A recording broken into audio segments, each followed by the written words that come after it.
morning, Adam Tucker, City Attorney. I'm calling this meeting to order on behalf of what is now the new MED Pension Committee. Welcome the new Pension Committee members: Craig Tyndall, Melissa Wright, Jackie Whitaker, Lori Williams, and Ross Bradley. So the first order of business is to elect a chair and vice chair. So I will open the floor to nominations. I nominate Craig Tyndall as chair.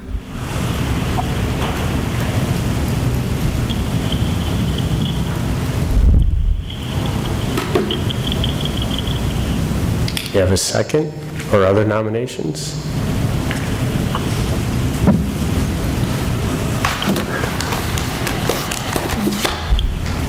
I'll second that. Okay.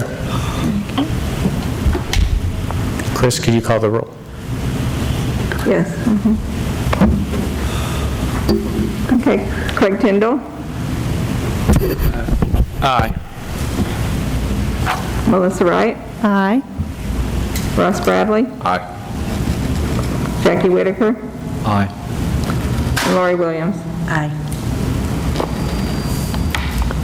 Good. And now the next order of business is to elect a vice chair, and I'll hand that over to you. Great. So we need vice chairs to serve in the event that chair is not present. I nominate Ross Bradley. All righty. I'll second. Good. All right. Adam, do we need to do roll call on our committee?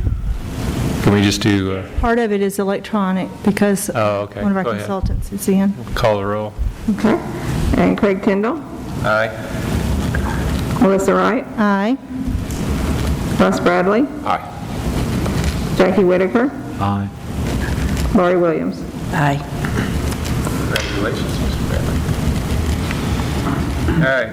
Next order of business, designate human resources as the point of contact for pension administration and designate Ms. McFarlane as secretary for MED committee. I move to approve that recommendation. Second? Second. Okay. Ms. McFarlane, if you could call the roll. Craig Tyndall. Aye. Melissa Wright. Aye. Ross Bradley. Aye. Jackie Whitaker. Aye. Lori Williams.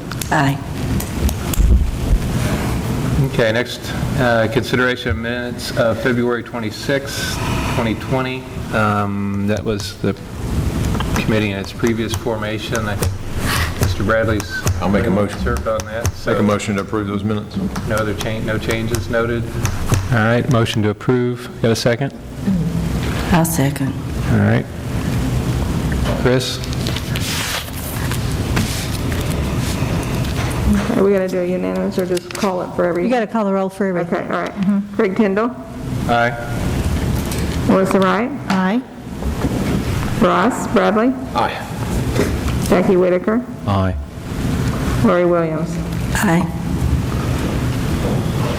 All right, number 6 on our agenda, approve the MED pension plan as amended. I think you all got copies of the amended plan.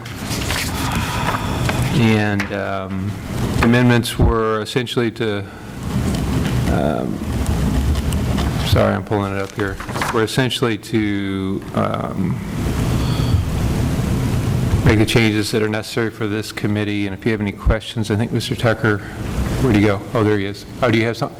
Go ahead. Oh, I was just going to Go ahead, run it respond to any questions that people had about the changes. In addition, Michael Guyton, a consultant, and I exchanged some emails yesterday, late in the day yesterday. 2 additional thoughts for changes which are not reflected in the document before you, but which Mr. Guyton suggested were that, to clarify that the benefit accruals, which means how many, years of, that are years for used in calculating the amount of a pension benefit, ceased as of July 1st, 2020.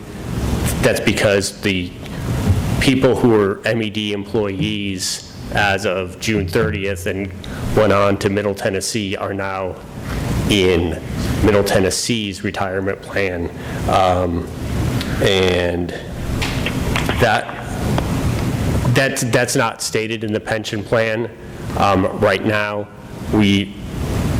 Michael thinks it's fine as is, but if the committee wanted to consider clarifying that in the document, we could do so and bring it back at the next meeting. Could we move to approve it with that amended added? Yes, you Before could we do that as approve well. Okay. I move to accept the document with that amendment added as part of the proposal. Is there a second? Can I have a question, please? Sure. So what you're saying is that that'll give the employees credit for that last year? Yes. Because the way the plan states, if it had happened June 1st, we wouldn't have got credit for that following year, but since you're going to let it be July 1st, then we get credit for that following year plus the average of the last 5 years. Is that correct? It would would end, June 30th. it basically ends at midnight, July 1st. Okay. Yeah, so or 11:59 and 59 seconds on June 30th. So you get that full credit year for that fiscal year of Okay. fiscal year 2020 that ended last day, June 30th. So that would be part of your top five. And so those people, those people who continued their employment with Middle Tennessee are now in Middle Tennessee's pension plan, and someone who didn't, it would basically line up with the separation of employment. It's the exact same date. As of July 1st? Yeah. Okay, thank you. Okay, so you're saying July 1st at the 12:00:01 is when the pension plan ended? Which is consistent with the sale. Yes. Okay. Yeah, So not only they get the year of service, but they also get to count the July 1st, 2020 as in their high five for their salary calculation? No, because as of the strike of midnight, people became Middle Tennessee employees. It was 12:00:01. No, Well, that's because there's no other way to divide up the time, but the end of MED and the end of the accruals is June 30th, 2020. So therefore, that 2020, July 1st, 2020 does not count in their high five? to July 30th, no. But through the end of the fiscal year. Yeah, all the way through the end of the fiscal year. So all of these people who just applied for retirement benefits are incorrect? Because we counted their July 1st, 2020 as their high five. Nobody was working July 1st. Right. Yeah. It can't count. But you're doing away with a whole year by 1 second. Well, there's really no time that accrued into, I mean, it's a designated as, but there's no time that accrued past June 30th. It's more like you're trying to count a whole year for 1 second. Right. Yeah. It ends June 30. June 30, 2020 is a full year, and it counts. July 1st in 1 second is not even, But their salary at June 30th was that amount. that's right. That's fine. 30. Right. That's fine. Right. So you're counting their You're June counting their 30th. salary for that last year. Okay, we're We're good. okay, we're just confused. I apologize. Yeah, what they What they were making on June 30th, 2020 Counts right. will be counted in their high five. Yes, absolutely. Okay, thank Yes. you. Yep. Right. Okay, thank you. Okay. Because Chris and I had a misunderstanding yesterday about that. Okay. So, sorry. I think Jackie and I understand now. Yep. Thank you. You get Okay. a full year. Where were But we? there was not a salary increase on July 1st. No. That's what, I Yes. think maybe that was the confusion. Yep. Okay. And there wasn't, so. No. Chris, do you have any questions on that? No. Lori and I got that clarified yesterday. The way that it was reported on the pension application looked like they were getting credit for 2020, July 1. But what I'm understanding is the dollar amount that is on the July 1, 2020 line is for wages that they started earning on July 1, 2019 through June 30, 2020. Is that? Those wages began the first pay period in January of 2020. In January? Okay. And this is something that Finley's aware of when they do the computation. They have the exact dates, right? Yeah, we had the exact compensation provided to us. That is correct. Okay, we'll make sure that's clear. Okay. But yes, the full credit through June 30. I have a motion with that amendment added to make that clear in the plan document. And then Craig did a second. And there's a second. Any other questions? Discussion? Okay. Okay. Craig Tyndall, Aye. Melissa Wright, Aye. Ross Bradley, Aye. Jackie Whitaker, Aye. Lori Williams. Aye. Good. Next item is consideration of the engagement letter with Finley. Michael Guyton's provided, I know. He provided several that years. to me, and it is what we've seen in the past for the city Right. plan. I believe Lori's worked with him with that plan as well. So he's familiar with their plan and our plan, and I think that relationship would be advisable to continue. Right. I make a motion to approve that engagement letter. Good. You have a second? A second. Okay. Chris? Craig Tyndall, Aye. Melissa Wright, Aye. Ross Bradley, Aye. Jackie Whitaker, Aye. Lori Williams. Aye. Great. Okay, next is Michael Guyton from Finley to review actuarial assumptions and funding policy. Mike, I believe Michael's on the phone. Michael? That is correct. It's all Good yours. morning. Okay, thank you very much. Good morning, everyone. Appreciate y'all engaging us to continue working with MED. This is a defined benefit plan, which provides a monthly benefit. So in order to value the liabilities, you must also use assumptions to come up with those liabilities. So I'm going to go through these assumptions. Mortality. This is a basis because the plan promises a monthly benefit for the life of the participants. We have to use a mortality table to value the liabilities. Currently, both MED and the city are using the same plan. They're using the RP 2014 mortality table with mortality improvement table MP 2018. We recommend that we would continue using the same mortality table and change the mortality improvement table to the MP 2019 table. Moving on, discount rate and rate of investment return. As you can imagine, each participant is receiving a series of monthly payments, so we have to discount those back to come up with the current liabilities of those payments. Currently, both plans are using 7%. At this point, we would recommend continue using the 7% for the 2020 evaluations. And after we get the investment policy and have some experience, we can review this again in the future. The next item is expenses. For both plans, expenses are paid out of the trust. So the expenses have to be included in determining the funding contribution for the plan. We recommend that you continue doing this practice. Marriage assumptions. In your plan, you have participants who are not currently receiving monthly payments. They're waiting to reach age 60.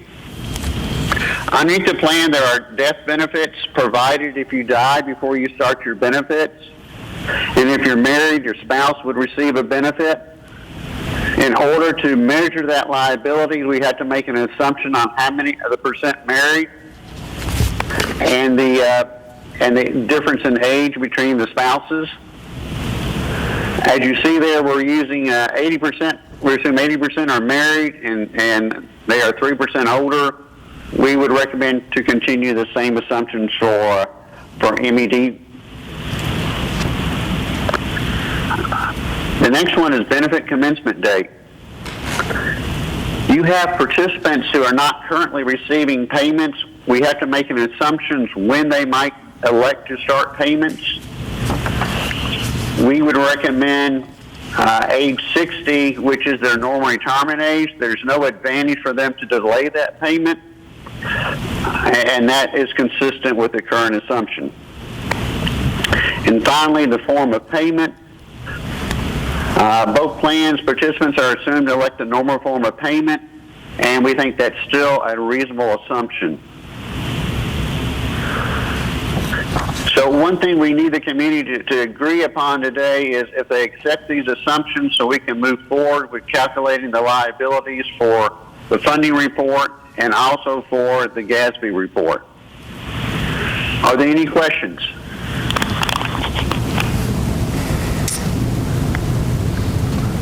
Any questions? So we're basically going with the same assumptions the plans did before. Right. That is correct. Okay, without any questions, or a motion to accept those assumptions? Or the lack of change to the assumptions, I guess? I'll make a motion to approve with no changes. Okay. Do we have a second? I'll second. Okay, Chris? Craig Tyndall, Aye. Melissa Wright, Aye. Ross Bradley, Aye. Jackie Whitaker, Aye. Lori Williams. Aye. Okay. Mr. Guyton? Yes. All right, the next item is the funding policy. What we have here, we have a red line version. This was a policy that was originally adopted by MED in the past, and what I've done here to this policy is have updated it, one, to incorporate that the city is now responsible for the plan, and I also have added some additional language, which over time we found out that this language that the city, that the state is looking for us to include in the funding policy. Mr. Tyndall, do you want us to go through this all the way through, or has everybody read it? I don't know how much detail you want me to go through on this. Everybody had an opportunity to read it? Everyone's nodding their head, Michael. Okay. Does anybody have any questions? So basically what it's doing, it's moving it from Murfreesboro Electric to the city to take care of the pension plan. That is correct. Okay. Okay. We have a motion to approve? So moved. Second? I second. Craig Tyndall, Aye. Melissa Wright, Aye. Ross Bradley, Aye. Jackie Whitaker, Aye. Lori Williams. Aye. Okay. Anything else, Michael? That's it. I appreciate the opportunity to work with the city on this plan. Well, we appreciate all your work on both plans. Thank you, Michael. Thank you. Okay, next item is Ms. Holland from Pinnacle Bank to review investment administrative management agreement and our assets and investment in the pension plan. Ms. Holland, good morning. Good morning. Hi, I'm Tammy Holland. Actually, Kim is going to review the investment administrative management agreement. Kim Boone is with me, and I'm going to handle the review of the investments in the plan. Kim? I'm just going to let Tammy go first. Oh, you are? She's already Okay. there. Oh, okay. All right, And you've got her on the start. screen. All right, I'm going to see if I can drive this. Oh, I can. Okay, so that's good.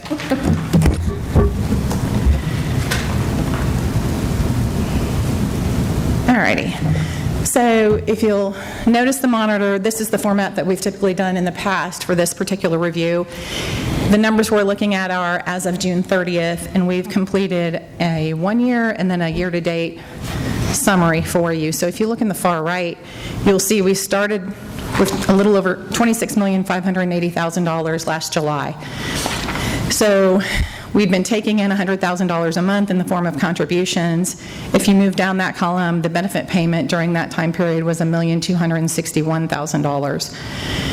You'll see the fee, any unrealized gains, but we ended up June 30th with a market value of $27,642,946. Let me get to my notes. And I know that's when your fiscal year ends. When we look at January 1st, we started the year at $28,146,000. And again, we ended June 30 with $27,642,000. So we all know that the first 6 months of this year has been fairly challenging from a market, very volatile early in the year, and we've seen some nice recovery the last couple of months. When I take a look at what the market value of the plan is yesterday versus this number I'm giving you, $26,642,000, we've actually surpassed our January 1 balance. So we've recovered any loss in the market through this 6 months in the calendar year, and we're over $28 million so far. So this just gives you a summary. This is also reflected in the statements that you get on a monthly basis, but this is just a nice summary for you to take a look at. I've included, as of June 30th, a snapshot of what the assets look like. This is also in your June 30 statement. This is just a little bit easier to read. That cash and equivalents is a money market. At the end of June, we had $957,000 in money market. We had a couple bond orders outstanding, so that balance is a little higher than usual. We had about 52%, 53% in equities or stocks, which represented $14.5 million, and then about 44% of the portfolio was in fixed income or bonds. Those bonds there are a couple CDs in there, there are a couple non-taxable, or taxable municipal bonds, and then the majority of that is investment grade corporate bonds or corporate debt. So this is just a summary of all the holdings.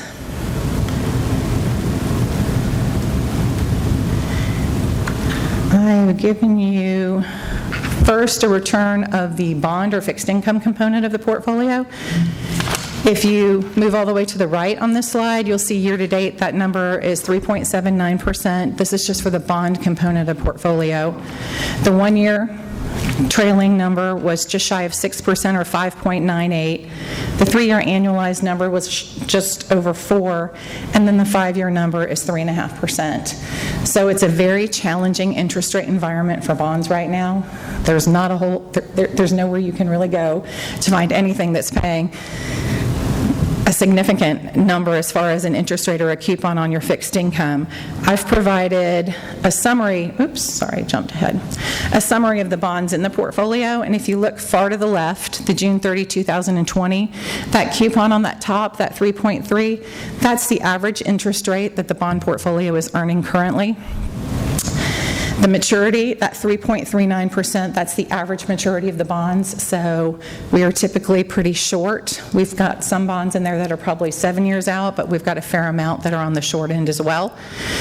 So we paid $11,470,000 to the bonds that are in the portfolio, and at the end of June, they were worth $12 million. So while interest rates have declined, we've seen the value of the existing bonds in the portfolio increase in value. So if you look at the lower left, this gives us kind of an idea of what the quality in the portfolio is. So we're always, and your policy dictates that we're always buying BBB or better at the time of purchase, and we're always monitoring that quality to make certain, just like stocks, bonds have been volatile as well, so to make certain that quality is there, and to make certain that they're there to pay you back when that bond comes due. So you'll notice that in the BBB category, that represents about 13%. Everything else is BBB plus or better. The not rated or the other would be your certificates of deposit and the taxable munis. And then if you look over to the right, you'll see the vast majority runs in that short 1 to 5 year time frame at just over 58%. And then the intermediate is in that 27.6% at 5 to 10 years. Oops. All right, if we take a look at the stocks we have in the portfolio, about 80% is domestic or U.S., About 20% of that portfolio is international.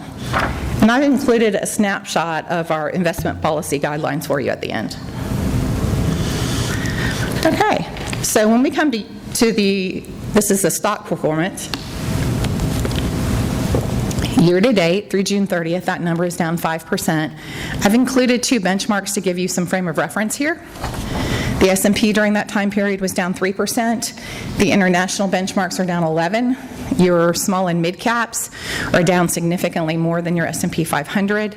So this particular portfolio has about 60% of the stocks in the portfolio are U.S. large cap. About 20% are mid and small cap, and about 20% of the stock component is international. If you move to the left, the 1 year trailing is 4.03%, and then you can continue moving left at a 3 year of 687, a 5 year of 7.25. So 2019, strong year in the market. 2018, not so much, a down year in the market. 2015 was a rough year in the market as well. So you've got a couple negative years thrown in with 1 or 2 good years when you're looking at that 5-year average. This is kind of a busy slide, but about a year, it might be a year and a half ago, we added or made a change to this particular strategy for the individual stocks in the portfolio. It's a strategy that's run by Pinnacle Bank. It's a core equity strategy. It's a portfolio of 42 plus individual names, all large cap in nature, and that's that 60% component of the stock portfolio that I mentioned. So we have some new members. I just wanted to give them a summary or highlight of that particular portfolio. So you can get an idea of the top holdings on the left: Apple, Microsoft, Amazon. Y'all will recognize the majority of those. And then you'll get a history of the performance on the upper right-hand side. So you can see year-to-date that portfolio was down 328. 1 year it's trailing at 8%. 3 years it's trailing at 14.4. 5 year it's trailing at 10.8. And those are annualized numbers. And then you can see the calendar years below. Whoops, sorry about that. So this will take a look at the total account, bonds, cash, equities. Year-to-date, when we came into June 30, it was down 1.59%. You'll remember I mentioned that portfolio has increased in value to exceed the level of the January 1 number, so we're moving the right direction. The 1 year number is 4.27, the 3 year number is 5, and the 5 year is 485. So those are all annualized numbers, net of any expenses to the plan. This is just a quick snapshot of the guidelines and the investment policy statement that we worked on. I think it was last year. Was it this year or last year? Anyway, the large cap portion of the stocks need to be in the 20 to 60% range. The mid and small cap need to be in the 0 to 25% range. International 0 to 24. Your fixed income and your bonds 30 to 55. And then you can see the alternative and the cash have a much smaller allocation. So just a quick kind of take on where we've been in the market and our expectation as far as the market. While we're thrilled that the market is at the levels it's at, and we anticipate, there'll be continued volatility.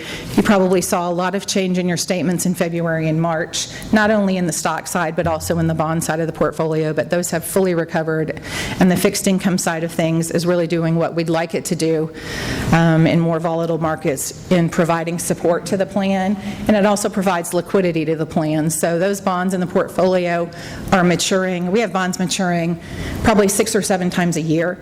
So those bonds are available for reinvestment, but they're also available to provide liquidity in order to make those plan distributions on a monthly basis. So I know I get going and I move fast. So does anybody have any questions? Well, thank you. We appreciate your business, and I'm going to let Kim speak to you about the agreement.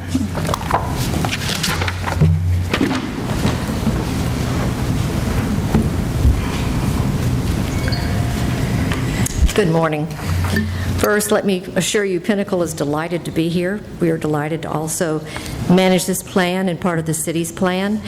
This agreement has been updated to show the city of Murfreesboro and saying that it is delivering, let's see, is the agreement actually on the, it is? Okay. I don't know how did you do this, Tammy? I just rolled it up. Whoop. Other way. No, I'm going the wrong way. You can use the up and down keys as well. Yeah, the agreement's not on there, Tim. Oh, it's not on there. Ah, well, that's, never mind. Okay, in any case, it is basically a very simple 4-page agreement, and it's basically that you hire us, and that we will do everything that we are required to do, and we will provide performance in the plan. We will work with Chris and get everything done for all of the retirees. And if you don't like us for some reason, which I can't imagine what that would be, you get to fire us. There's no strings attached.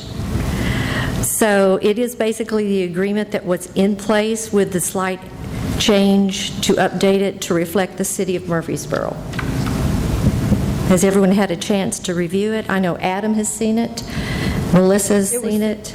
She's seen it. Yes. electronic. So are there some questions about it?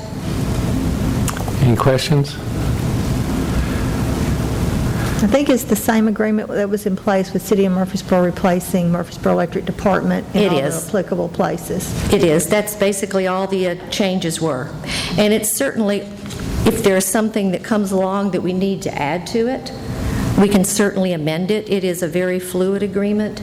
There are no strings attached in it, so we are happy to work with the plan and with the city and with all the retirees.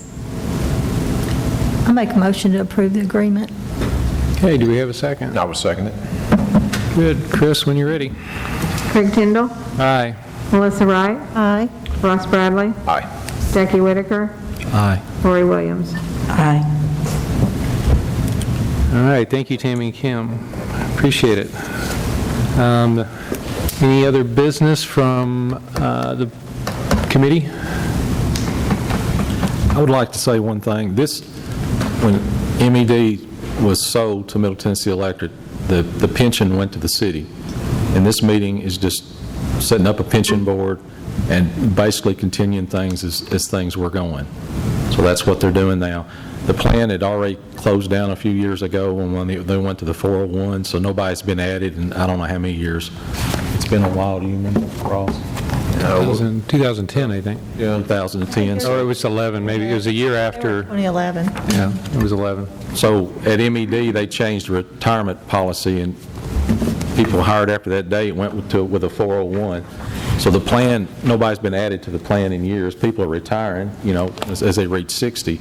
But all this is doing is moving under the city, and correct me if I'm wrong, Craig, if the city's responsible for the funding of it.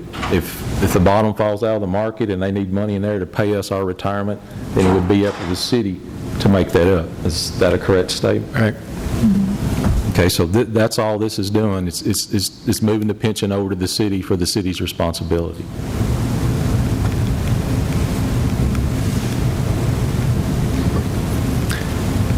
Thank you, Jackie. Any other comments? Any other business from staff? Great. All right. We have a motion to adjourn. So moved. Second. All in favor? We'll do it by acclamation. Are we going through the vote? No, we'll adjourn. Thank Okay, you. that sounds good. Yeah.